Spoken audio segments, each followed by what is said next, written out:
टकली, हा तुझं वय असतं की माझं वय का?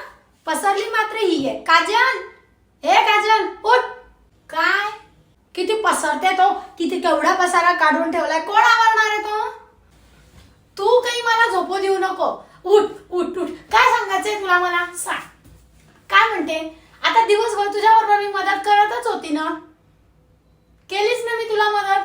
तू म्हणे नवरात्र आहे त्याच्या आधी डबे घासले, माळोते साफ कर केले, सगळं तर केलं. आता राहिलं काय सांगून दे. बोल तू बोल.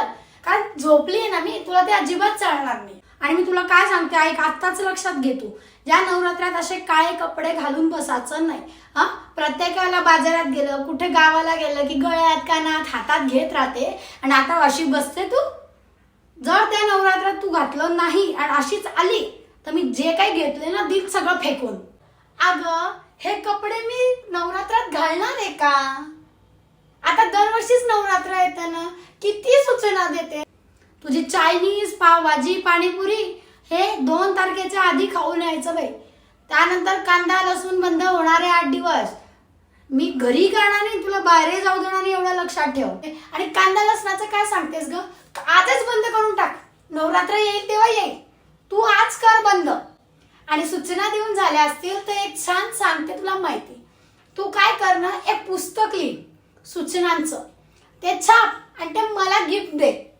खूप छान होईल बघ तू. काय सूचना? हो द्याव्याच लागतात, नाही तर अशी बसते ना तू, म्हणून सांगावं लागतं तुला 17 वेळा. तुला मी आत्ता सांगते, पार्लरला जाऊन ये, काळे कपडे घालायचे नाही. सकाळी असं 9-9 वाजेपर्यंत अजिबात झोपायचं नाही. लवकर उठायचं, आरती शोधून ठेव. वेळेवर गणमन करतेस. 9 दिवस काय कपडे घालणार आहे, मॅचिंग कलर नुसार तेही काढून ठेव. आणि याची ओढणी कुठे, याची पॅन्ट दिसत नाही, हे अजिबात करायचं नाही का बाई. मला त्रास देऊ नको. एक तर माझा जीव कंटाळून गेला आणि त्याच्यात तुझं हे असं असतं नेहमीच.